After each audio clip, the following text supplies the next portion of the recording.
বোরকা পরে, কিন্তু বিয়ে আসলে কিংবা বিয়ের কোনো অনুষ্ঠান গেলে পার্টি যেটা বলে ওইটাতে গেলে আর বোরকা পরে না। কিরে বোন পড়ছো না কেন? কয় কেউ পড়ছে না সেজন্য আমিও পড়ছি না। আমি শ্রদ্ধার সাথে বলি, বোন কবরে কিন্তু তোমার একাই থাকতে হবে, হাসরের বিচারে তোমাকে একাই থাকতে হবে। ট্রেডিশন বাদ দাও না, একটু ঠান্ডা মাথায় দেখো না ট্রেডিশনটা আসছে কোন জায়গা থেকে। যদি আল্লাহ এবং রাসূলের পক্ষ থেকে আসে গ্রহণ করো, গ্রহণ করো, আমরাও তোমাদের সাপোর্টে আছি। যদি দেখো যে সেটা আল্লাহ এবং রাসূলের পক্ষ থেকে নয়, শয়তানের পক্ষ থেকে, তাহলে যতই স্ট্যান্ডার্ড হোক, যতই সুন্দর হোক, গ্রহণ করার দরকার। কারণ হায়াত মওতের বিশ্বাস নাই, যে কোনো মুহূর্তে আল্লাহর সামনে দাঁড়াতে হবে। মানুষ কি মনে করলো দরকার নাই, আমার রিজিক দাতা আমাকে কিভাবে চিন্তা করছে সেটা হচ্ছে দেখার বিষয়। আপনি যদি এভাবে চলতে চান, আপনাকে অনেকে বলবে গাইয়া হয়ে গেছে, ব্যাকডেটেড হয়ে গেছে, আরে তুই তো কেমন জানি একটু মোড়ে চলে আসছস, আরে বাবা হুজুর হয়ে গেছস, হুজুরনি হয়ে গেছস, দরবেশ হয়ে গেছস, এই ধরনের কথাগুলো আপনাকে বলবে। যতই বলবে আপনি শুধু মনকে বলবেন তার মানে আপনি সঠিক পথেই আছেন, তার মানে আপনি সঠিক পথে আছেন, সেজন্য আপনাকে এই ধরনের কথাগুলো বলা হচ্ছে। আমার ভাইয়েরা মনে রাখবেন, বিয়েটাকে সহজ করতে হবে, কঠিন করা যাবে না। বিয়ের কাবিননামা অতিরঞ্জিত মানুষকে দেখানোর জন্য এমন কাবিননামার দরকার নাই। যতটুকু আপনার সামর্থ্য আছে ততটুকুর মধ্যে আপনি কাবিননামা ধরবেন। আপনি মেয়ের বাবাকে বলবেন, মেয়ের মাকে বলবেন, আপনারা যদি 10 কোটি টাকা দেন হয়তো অঙ্কে থাকবে, আমি সেটা পরিপূর্ণ করতে পারবো না, তার চাইতে বেটার আপনি অতটুকু লেখেন যতটুকু আমি পরিপূর্ণ করতে পারবো, যেন আমি আমার স্ত্রী নিয়ে আল্লাহর কাছে ক্লিয়ার থাকতে পারি। বলেন না সুবহান। কাবিন কমানোর দরকার আছে না নাই? আর একটু জোরে বলেন আছে না নাই? মেজো বোন যখন 12 লাখ, স্বাস্থ্য বোনে বলে যে তাদের যখন 12 লাখ হয়েছে, আমরা কি কোন অংশে কম? 20 লাখ। এদিকে তারা যুদ্ধ করে বাড়াইতে থাকে, এদিকে পুরুষ মানুষ মরতে থাকে।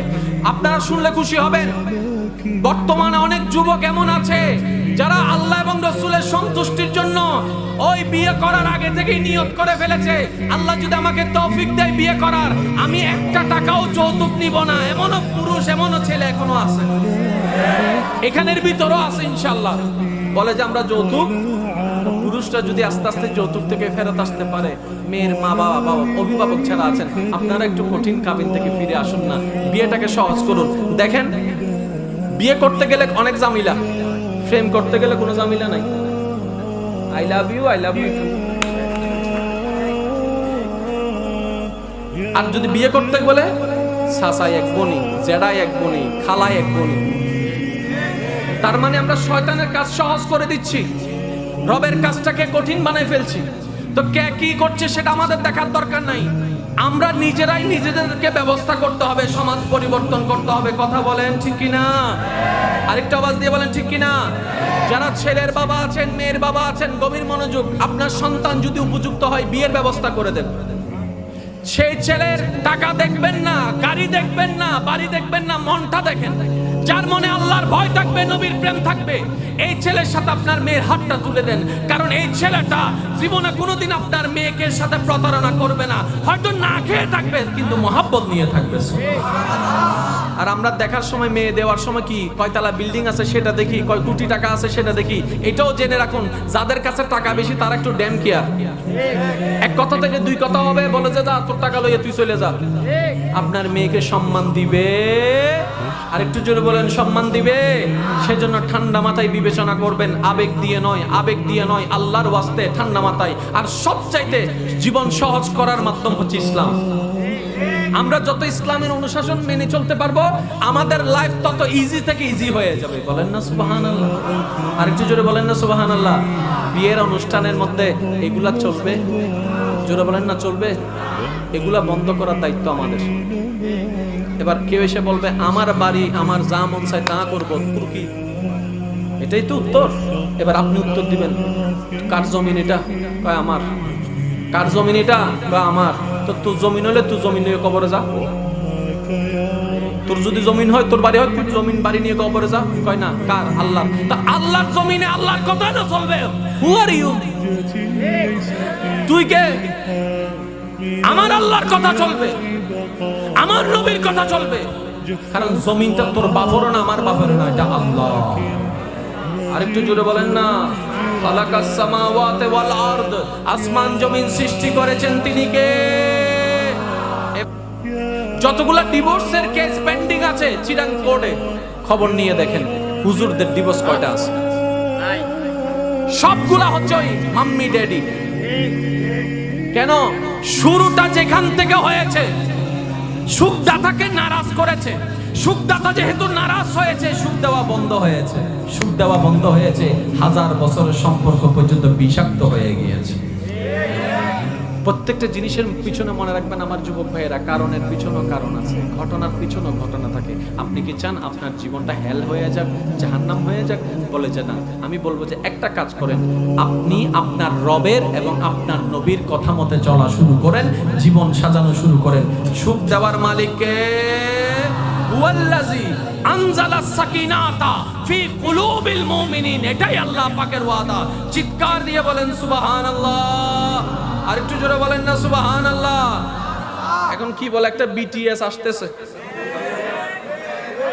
হ্যাঁ? এই সম্পর্কে আমার তেমন জানা ছিল না, কিন্তু 2-1 দিন ধরে বারবার কয়েকটা প্রশ্ন আসার পরে আমি বিষয়টা নিয়ে একটু ঘেঁটার চেষ্টা করলাম, একটু দেখার চেষ্টা করলাম। যতটুকু আমার অল্প জ্ঞানে আমি বুঝতে পারলাম, বিটিএস যেই বা যারাই হোক, এটা তাদের ব্যাপার, এটা তাদের সংস্কৃতি, এটা তাদের ব্যক্তিগত ব্যাপার। বাংলাদেশে যে আসবে বলছে, এটা আমরা কখনো সমর্থন করতে পারি না। এটা শুধু ধর্মের বিষয় নয়, এটা বাংলার ঐতিহ্যের বিষয়। ধর্ম যেটাই যার যার, সেটা নিয়ে কোনো কথা নয়। ধর্মের বিশ্লেষণ ভিন্ন ব্যাখ্যা, আমি সেদিকে যাব না। তারা যে কালচারে আছে, এটা আমাদের কালচার নয়। তারা যে নীতিতে আছে, এটা আমাদের নীতি নয়। বিটিএস বাংলাদেশে আসবে, এটা বাংলার কোন সুস্থ মস্তিষ্কের মানুষ সমর্থন করতে পারে? বাংলাদেশ সরকারের কাছে আমরা বাংলার জনগণরা আবেদন জানাবো, বিশ্বের এখন মন্দা অবস্থা। তেলের দাম বেড়ে গেল, চাউলের দাম বেড়ে গেল, ডিমের দাম বেড়ে গেল, এটার দাম বেড়ে গেল, ওইটার দাম বেড়ে গেল। এখন আমরা বেহেশতে নাই, আমরা কোনো বেহেশতে নাই, আনন্দ ফুর্তি করার টাইম নাই। আর আল্লাহকে নারাজ করে করে করোনার সম্মুখীন হয়েছি, আল্লাহকে নারাজ করে করে দাবানলের সম্মুখীন হয়েছি, আল্লাহকে নারাজ করে করে বিশ্বযুদ্ধের সম্মুখীন হয়েছি, আল্লাহকে নারাজ করে করে আল্লাহর জমিনে থেকে আল্লাহকে নারাজ করে এই বিপদ আপদ কষ্টের সম্মুখীন হচ্ছি। নতুন করে আর কোনো কষ্টের সম্মুখীন হতে আমরা রাজি। তাই বাংলাদেশ সরকারের কাছে আমরা বাংলার জনগণ অনুরোধ রাখবো, অনুমতি আপনার এই জিনিসটা অতি শীঘ্রই বন্ধ করতে হবে, অবিলম্বে এটা বন্ধ করার দরকার। এই বিটিএস যেন বাংলাদেশে না আসতে পারে, আর আসলেও বাংলার জনগণ জন্য সেটার দিকে থু মেরে নিক্ষেপ করে প্রতিবাদ করে, কারণ এটার সাথে আমাদের কোনো সম্পর্ক। আবার এই কথা বলার পর অনেকে বলবে মুসলমানরা বাড়াবাড়ি করে, হুজুররা বাড়াবাড়ি করে। আমি বললাম এটা শুধু মুসলমানের ব্যাপার নয়, এটা বাঙালিদের ব্যাপার, বাঙালিদের ব্যাপার। আমরা কাউকে ঘৃণা করছি না, আমরা কাজকে ঘৃণা করছি। কারণ ব্যক্তিকে ঘৃণা করা ইসলাম শিখাই নাই। ইসলাম বলেছে ব্যক্তিকে ঘৃণা করিও না, তার কর্মটাকে ঘৃণা করো যদি সেটা খারাপ হয়। আমরা নবী রহমাতুল্লিল আলামিনের উম্মত। আরে আমি অদম গুনাহগার, গত বছর পূজার কারণে 3টা মাহফিল আমি নিজে ক্যান্সেল করেছি।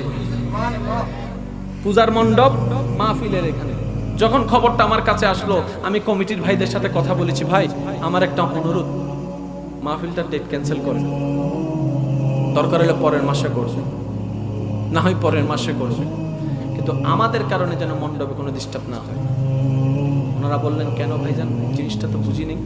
আমি বললাম একদিকে ওনাদের ধর্মীয় কাজ, একদিকে আমাদের ধর্মীয় কাজ, তৃতীয় পক্ষ সব জায়গায় থাকে যারা 5 কানে একটা গন্ডগোল লাগাই দেওয়ার চেষ্টা করে। আপনি জানেন রাউজানের মধ্যে এই জিনিসটা যখন ওনারা শুনতে পেরেছেন যে মুসলমানরা আমাদের ধর্মীয় অনুষ্ঠানকে বাস্তবায়ন সুন্দরভাবে করতে যেন আমরা পারি, সেটা সুযোগ করে দেওয়ার জন্য নিজেদের 6 মাস আগের শিডিউলের মাহফিল ক্যান্সেল করে দিয়েছে। তারা ওই মণ্ডপ থেকে মুসলমানকে ধন্যবাদ জানিয়েছে। এমনি টেনে ইসলামে আনা যায় না রে ভাই। আমার নবী রাহমাতুল্লিল আলামিন পাথর খেয়েছেন, পাথর দেননি। গালি শুনেছেন, গালি দেননি। বাতিলরা যখন নবীকে গালি দিয়ে আক্রমণ করেছে, নবী মুস্তাফা মুস্কি হাসি দিয়ে স্বাগতম জানিয়ে দিয়েছে। সুবহানাল্লাহ। নালে যেই নবীকে আল্লাহ এমন অথরিটি দান করেছেন, হাবিব আপনি শুধু একবার বলেন তায়েফকে উল্টাই দিব, আপনি শুধু একবার বলেন আবু জাহেলকে কতল করে দিব, আপনি শুধু একবার বলেন কাফেরদের ধ্বংস করে দিব। আল্লাহ যখন বারবার জিবরাইলকে দিয়ে এমন বার্তা দিচ্ছেন, আমার নবী রাহমাতুল লিল আলামিন বলেছেন, ভাই জিবরাইল তারা আমাকে চিনে না, তারা আমাকে বুঝে না, আমি দোয়া করি তাদের পরবর্তী প্রজন্ম যেন ইসলাম অনুসারী হয়। আমরা সেই নবীর উম্মত, কথা বলেন ঠিক কিনা? আর একটু জোরে বলেন ঠিক কিনা? আঘাতের পরিবর্তে আঘাত নয়, ভালোবাসা দিয়ে বিশ্বকে জয় করতে হবে। বিটিএস এর এই কথাগুলা বলার কারণে অনেকেই বলবে হুজুররা বাড়াবাড়ি করে। আমি বললাম না, আপনি যে আপনার সন্তানকে গান শিখাচ্ছেন, এই গানগুলো আপনি মরে যাওয়ার পরে তারা যতক্ষণ এই গান নাচি করবে, গুনাহগুলো আপনার। তখন আপনি ওখানে গিয়ে আফসোস করবেন, আমি কি করলাম, আমি কি করলাম, আমি কি করলাম। অথচ আপনার ছোট বোনের ছেলে যখন সূরা ফাতিহাটা তেলাওয়াত করবে, আপনার ছোট বোনের কবর আলোয় আলোকিত হয়ে যাবে। আপনি দেখে তখন আফসোস করা ছাড়া দ্বিতীয় কোনো উপায় থাকবে না। কারণ জীবন কয়টা? একটাই সুযোগ ভাবার, দ্বিতীয়বার ভাবার কোনো সুযোগ। তাই যাই করতে হবে ভেবে চিন্তে কাজ করতে হবে। ইমানদার ভাইয়েরা করতে রাজি আছেন তো ইনশাআল্লাহ? আর একটু জোরে বলেন রাজি আছেন তো ইনশাআল্লাহ? দুনিয়া কি বলে আমাদের দেখার দরকার।